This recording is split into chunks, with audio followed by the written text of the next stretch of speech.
El aire en la Alcázar era cortante, con un sabor a sal marina y la férrea disciplina de un buque de guerra. Una campana rompió la quietud de la mañana, y el suboficial de guardia ladró las palabras que lo cambiaron todo. El oficial ejecutivo llegaba. Crucé la parte frontal del destructor, con mi uniforme de gala inmaculado y la hoja de roble dorada de un teniente comandante brillaba en mi cuello. Los vi al instante.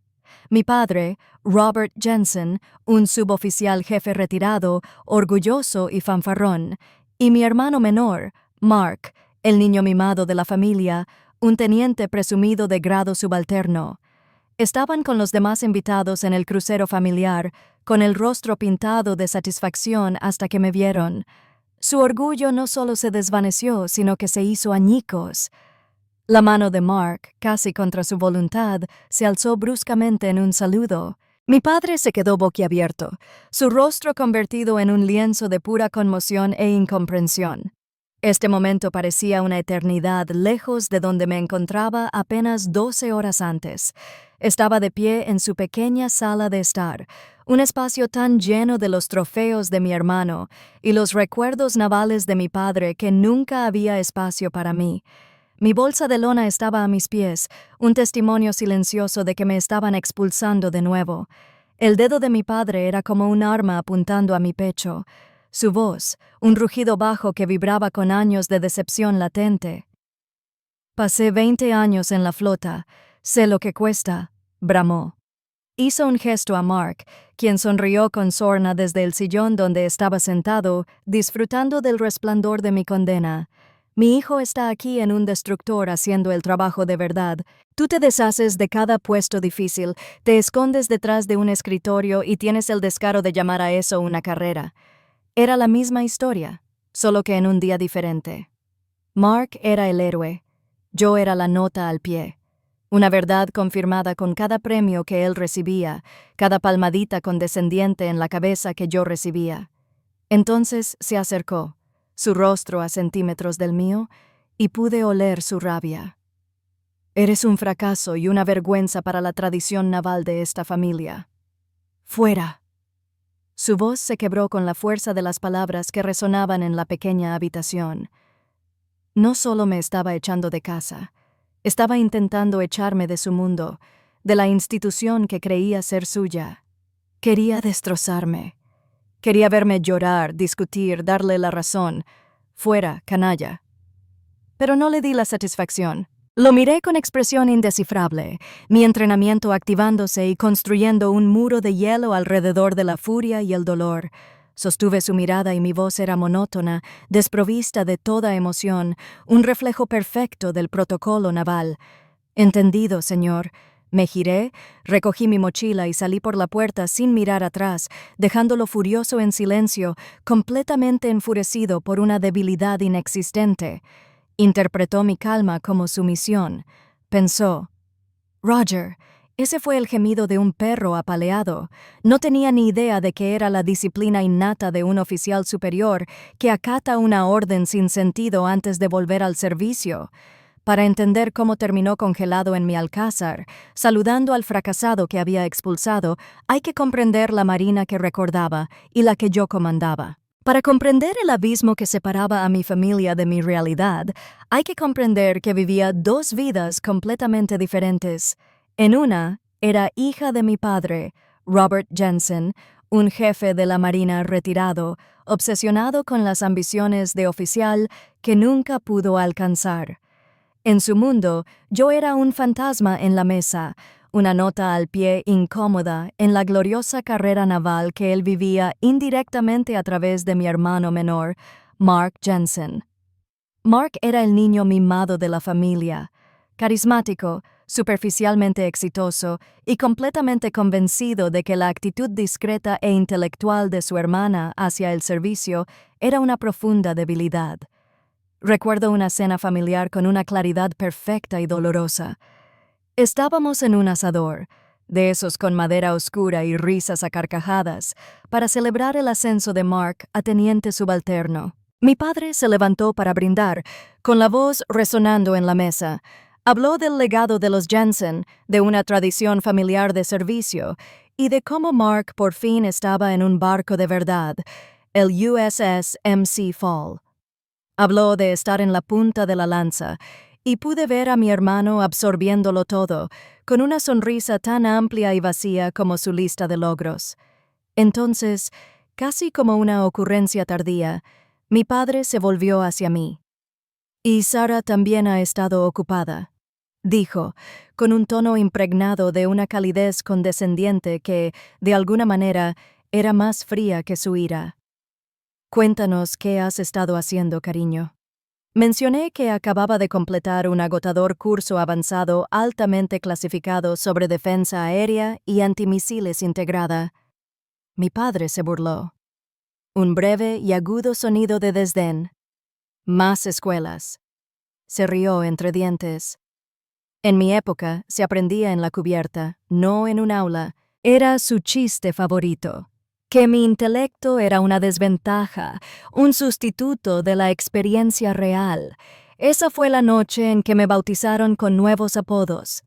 Mark, siempre cómico, empezó a llamarme Sargento Sara, usando deliberadamente el rango equivocado de la rama militar equivocada para borrar sutilmente mi identidad.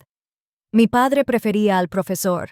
Lo decía con una risita, como si mi dedicación al estudio fuera un pasatiempo peculiar e inofensivo como coleccionar sellos.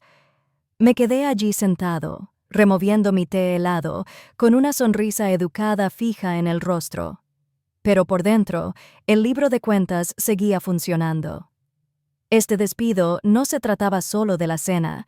Era el eco de aquella vez que dijeron que andaban justos de dinero para mi campamento de programación, solo para comprarle a Mark un coche nuevo un mes después. Era el recuerdo de mis medallas académicas guardadas en un cajón, mientras sus trofeos deportivos de la Liga Juvenil se exhibían en la repisa de la chimenea. Mi madre, Carol, una mujer que creía que la paz era más valiosa que la justicia, simplemente observaba todo. Extendió la mano y me dio una palmadita, un toque ligero y sin sentido. «Ya sabes cómo se pone tu padre cuando habla de la Marina», susurró como si eso lo explicara todo. «Está tan orgulloso de ustedes dos, a su manera». Sus palabras pretendían ser un bálsamo, pero solo eran otra capa de aislamiento, otra confirmación de que mi realidad, mis logros, eran demasiado inconvenientes para la narrativa familiar. No necesitaban defensa porque, a su modo de ver, no había habido ningún ataque, pero existía otro mundo. Un mundo que no podían ver, ni siquiera comprender. Era un mundo que existía en la oscuridad absoluta del Centro de Información de Combate de un buque de guerra, o Sisi, a cientos de kilómetros mar adentro. En ese mundo, yo no era el profesor, era el oficial de acción táctica, el muñeco, y en ese mundo mi voz era la que más importaba. Recuerdo un ejercicio de flota. El aire en el SEIC era frío y denso por la tensión. La única luz provenía del suave y ominoso resplandor de 2 docenas de consolas. Nuestros rostros se iluminaban en tonos azules y verdes. El único sonido era el zumbido sordo de la maquinaria y el silencioso murmullo profesional de los informes de estado. Entonces, el mundo estalló en un caos controlado. Una alarma sintetizada resonó por los altavoces, un sonido diseñado para despertarte de golpe. «¡Vampiro, vampiro, vampiro!», gritó un operador de sensores con voz tensa pero firme. Las palabras significaban que se aproximaban misiles antibuque enemigos. Múltiples skimmers supersónicos se acercaban con rumbo 090. En ese instante, el destructor de $1,000 millones y la vida de 300 marineros recaían sobre mis hombros. No había tiempo para la duda, ni margen de error. Los años de escolarización de los que mi padre se burlaba convergían en un único punto de absoluta claridad. Mi voz atravesó la tensión, tranquila como el hielo y autoritaria. «Enfrentad al SM-2. Iluminad con el director de avanzada. Activad las armas de fuego de precisión. Necesito una solución de disparo ya». Las órdenes salieron de mí, un flujo continuo de entrenamiento e instinto.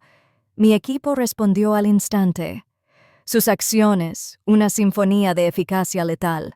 Durante 30 agonizantes segundos, los sistemas defensivos de la nave desataron el infierno en la oscuridad. Luego, silencio. Las amenazas habían desaparecido, pintadas como fragmentos desintegrándose en nuestras pantallas. Una silenciosa exhalación colectiva llenó el SIC. Un momento después, la voz de mi capitán llegó por el circuito de mando. Un murmullo sordo de puro respeto. ¡Qué buen trabajo, comandante! 2 palabras. Eso fue todo. Pero en ese mundo, esas 2 palabras valían más que cualquier trofeo vacío que mi hermano hubiera recibido.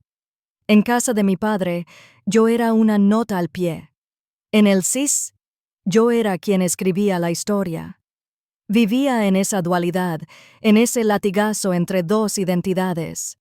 Una era una ficción que habían creado para sentirse cómodos, y la otra era una realidad que yo había forjado en la oscuridad y el silencio, bajo presiones que ni siquiera podían imaginar. Después de salir de casa de mi padre, no conduje sin rumbo ni llamé a un amigo para que llorara en su hombro. Me registré en un hotel anodino cerca de la base naval, un lugar de paredes beige y un silencio anónimo. No había rabia ni un torrente de lágrimas, en cambio, una calma profunda y escalofriante se apoderó de mí. Desempaqué mi mochila y preparé metódicamente mi uniforme blanco de gala para la mañana siguiente. Saqué brillo a la hoja de roble dorada de mi cuello. Había tomado mi decisión en el frío silencio de aquel camino hacia mi coche. No pediría disculpas, simplemente cumpliría mis órdenes. Lo bueno de mi plan era que no tenía que planear nada en absoluto. Mi padre y mi hermano, en su arrogancia, ya habían preparado el terreno para su propio juicio. Durante semanas, Mark había estado presumiendo ante cualquiera que lo escuchara que había conseguido un codiciado lugar para su padre en el crucero familiar de un día a bordo de su barco, el USS Fall. Me sabía de memoria el manual de mi padre. Aprovechaba el día para inspeccionar el barco, criticando a gritos su liderazgo, mientras alababa a su hijo delante de la tripulación. Una actuación diseñada para reforzar su propia gloria marchita. Lo consideraban su día, su barco. No tenían ni idea de que estaba a punto de convertirse en mi mando. Conocía el horario. Sabía la hora exacta en que todos los invitados debían presentarse en el muelle y sabía la hora exacta en que yo, como nuevo oficial ejecutivo, debía hacer mi llegada oficial. Se adentraban en un mundo regido por reglas que creían conocer, pero que hacía tiempo habían olvidado. El verdadero significado del protocolo haría el resto. Esa noche hice una llamada. Tenía las manos firmes al marcar el número de mi nuevo oficial al mando, el comandante Evans, un hombre conocido en toda la flota por su liderazgo riguroso y riguroso. Cuando contestó, mi voz denotaba pura profesionalidad. Comandante Evans, soy el cabo Jensen. Solo confirmo mi hora de llegada y el inicio de la reunión familiar. No había rastro de drama familiar, ninguna emoción, solo una oficial confirmando sus deberes. Su voz sonó nítida y profesional. Afirmativa. Exo. La tripulación espera conocerte. Tu reputación te precede. Nos vemos en la Alcázar a las 8 en punto. Y con ese simple intercambio, todo quedó consolidado. Sus palabras, tu reputación te precede, fueron una silenciosa confirmación que apaciguó el dolor de los insultos de mi padre. En el mundo que importaba, ya era respetado. El aire en la estación naval de Norfolk estaba impregnado de un fuerte olor a diésel y sal. Imponiéndose sobre todo en el muelle se alzaba el USS Fall, un monumento de acero gris y potencia silenciosa. Sus radares apuntaban al cielo como centinelas silenciosos. Y allí, de pie de su pasarela, estaba mi padre. Estaba en su salsa, presidiendo la corte, un rey retirado, vigilando un reino que ya no gobernaba, pero que aún sentía que le pertenecía. Mi hermano Mark estaba a su lado, asintiendo obedientemente, como un príncipe que escucha la sabiduría del soberano. Mi padre hizo un gesto con la mano hacia los marineros en cubierta, su voz se alzaba en el viento. ¿Ves eso, hijo? Un poco descuidado en esa línea, decía, lo suficientemente alto como para que cualquiera cerca lo oyera. En mi barco, la historia habría sido distinta. Él estaba actuando, interpretando el papel del veterano experimentado cuyos estándares jamás podrían ser alcanzados por esta nueva generación de marineros, más apacibles. Estaba construyendo su propia leyenda, crítica a crítica, usando el barco como apoyo y a mi hermano como público. Mark, por supuesto, simplemente sonrió, disfrutando de la autoridad de segunda mano. Eran un equipo, la viva imagen del legado naval de Jensen, un legado del que antes me habían desheredado. Entonces, a las 8 en punto, aparecí al fondo del muelle. Empecé a caminar, con pasos firmes y medidos sobre el hormigón desgastado. Sentí que era la caminata más larga de mi vida. A cada paso, el barco se hacía más grande, y mi padre y mi hermano se veían con mayor nitidez. Aún no me habían visto, seguían absortos en su propia actuación. Mientras caminaba, el libro de cuentas interno empezó a hojearse, no con ira sino con una fría y clara determinación. Vi cada apodo condescendiente, cada gesto despectivo con la mano, cada festividad donde se celebraban los pequeños logros de Mark, mientras que los míos importantes se ignoraban. Vi la nota baja en su boleta de calificaciones que mi madre justificó y la nota alta en la mía que no mencionó. Vi la noche en que mi padre dijo que mis estudios estratégicos eran una pérdida de tiempo justo antes de pasar 1 hora ayudando a Mark a prepararse para un examen de calificación básica. Cada recuerdo, cada desaire, ya no era una herida. Era combustible. Fue el lastre lo que me mantuvo firme. Mi postura era perfecta, la mirada fija al frente. Mi rostro era una máscara de serena profesionalidad. Pero por dentro, toda una vida de invisibilidad se fundía en un instante de presencia innegable. Estaba a unos 20 metros cuando el oficial de cubierta por fin me vio. Vi cómo se ponía rígido y sus ojos se abrieron ligeramente al reconocer mi rango. Se giró y ladró para ordenar al equipo de guardia. Y entonces sucedió. Mi zapato negro lustrado golpeó la parte superior de la pasarela y el sonido pareció romper un hechizo. El suboficial de guardia tocó la campana del barco. Su sonido agudo y claro cortó el aire. Su voz siguió, una declaración formal que resonó a través del agua. El oficial ejecutivo llegaba. El efecto fue instantáneo, absoluto. Todos los marineros en la Alcázar, todos los uniformados, incluido mi hermano Mark, se pusieron firmes. Sus manos se alzaron en un saludo nítido y perfectamente sincronizado. El mundo que momentos antes giraba en torno a la voz resonante de mi padre ahora giraba sobre un nuevo eje, un eje centrado completamente en mí.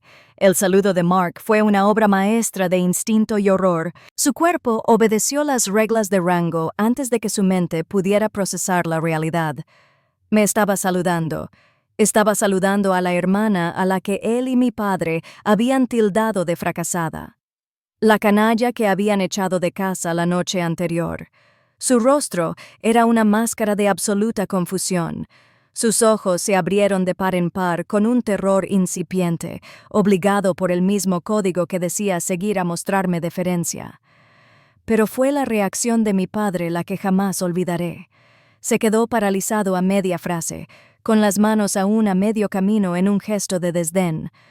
Todo su cuerpo se puso rígido, inmóvil por 2 décadas de un instinto naval profundamente arraigado. Por un instante, pude ver la guerra en sus ojos.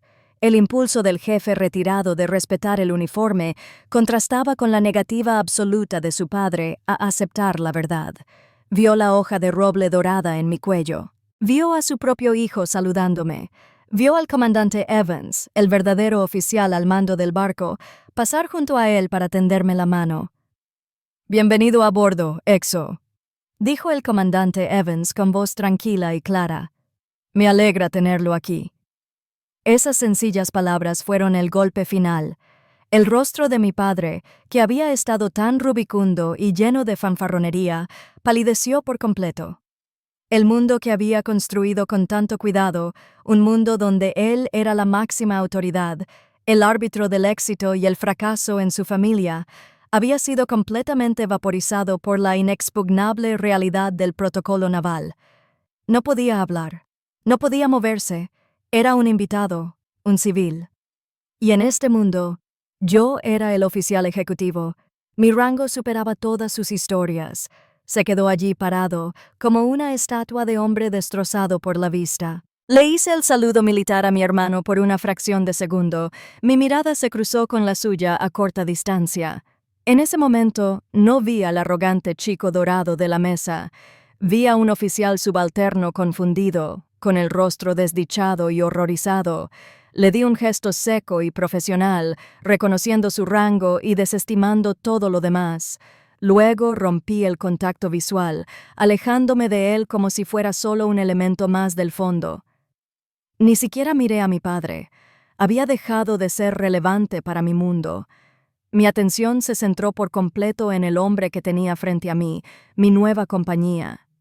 Extendí la mano al comandante Evans. «Gracias, señor. Listo para trabajar». Mi voz era firme. Mi agarre era firme. Me estrechó la mano y con un gesto de la cabeza, giramos y comenzamos a caminar hacia el corazón de la nave. La rutina del buque de guerra nos absorbió por completo. El parloteo del equipo de guardia, el graznido de la radio, el ajetreo del mando, todo surgió a mi encuentro, un mundo con propósito que no daba cabida a pequeños dramas familiares. Detrás de mí, mi padre y mi hermano se quedaron solos en la toldilla, repentinamente pequeños, silenciosos y completamente irrelevantes. Nadie les habló, nadie los miró siquiera.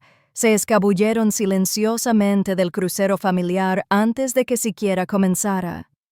6 meses después, el mundo fuera de mi ventana era un caos agitado de océano gris y cielo negro. El USS Miss Fall se abría paso a través de una tormenta invernal en el Atlántico Norte, elevándose sobre olas gigantescas antes de estrellarse con una fuerza que lo destrozó por completo. Pero en el puente había un islote de calma y orden controlado. Yo dominaba la cubierta, de pie, como oficial de cubierta, con los pies firmemente plantados. Mi voz, tranquila y segura, atravesaba el zumbido de la electrónica. Timón firme, rumbo 270. El timón de sotavento indicaba revoluciones de 1 a 5 nudos. Afrontémoslo. La tripulación se movía con silenciosa eficiencia.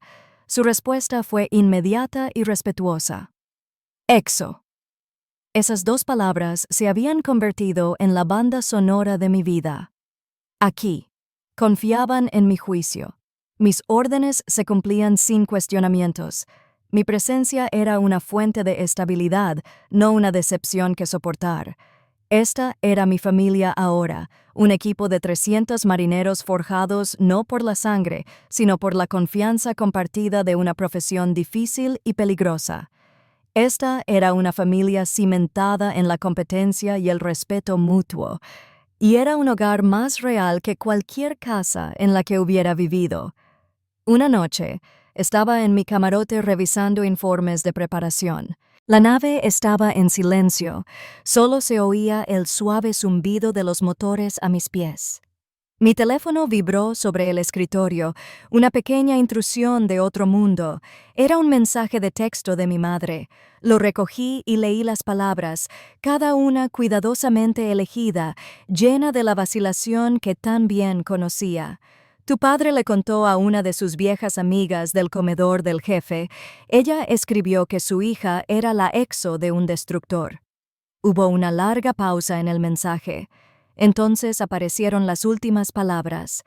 Creo que estaba orgulloso. Me quedé mirando la pantalla un buen rato, asimilando las palabras. Orgullosa. Era la palabra que me había pasado toda la vida intentando conseguir de él. No podía decírmelo, claro. Tuvo que ser transmitida por un amigo, por mi madre, amortiguada por capas de ego y tiempo. Un año atrás, este mensaje lo habría sido todo. Habría sido una validación que ansiaba con desesperación, una señal de que por fin estaba a su altura. Lo habría sentido como una victoria. Pero allí, sentado en la quietud de mi propio dominio, no sentí nada. No hubo una oleada de triunfo, no hubo una oleada de reivindicación, solo una profunda y duradera sensación de paz. El libro de cuentas interno, el que había llevado durante tanto tiempo, lleno de cada desaire e injusticia, había sido equilibrado. Su orgullo, ofrecido tan tarde y de forma tan indirecta, ya no era moneda de cambio. Mi validación no residía en sus palabras. Estaba en la confianza de mi tripulación, en la discreta competencia de mi equipo de puente, en el pulso constante del buque de guerra bajo mis pies. Mi paz ya no dependía de su aprobación. Dejé el teléfono sobre el escritorio, con la pantalla hacia abajo, sin responder. Volví a los informes de preparación de la nave, pensando ya en la siguiente guardia, la siguiente misión, el siguiente desafío. Mi legado ya no era algo que él pudiera concederme ni negarme. Era algo que construía a diario en medio del vasto e implacable océano. Mi padre gritaba a gritos porque creía ser el guardián de un mundo que yo jamás podría conquistar. Pero a la Marina no le importa quién eres en la costa, le importa quién eres en la guardia, y yo siempre estaba listo para hacer guardia. Si alguna vez tuviste que construir tu propio legado cuando el mundo te decía que no pertenecías, comparte tu historia a continuación. En esta comunidad, tu reloj tiene reconocimiento.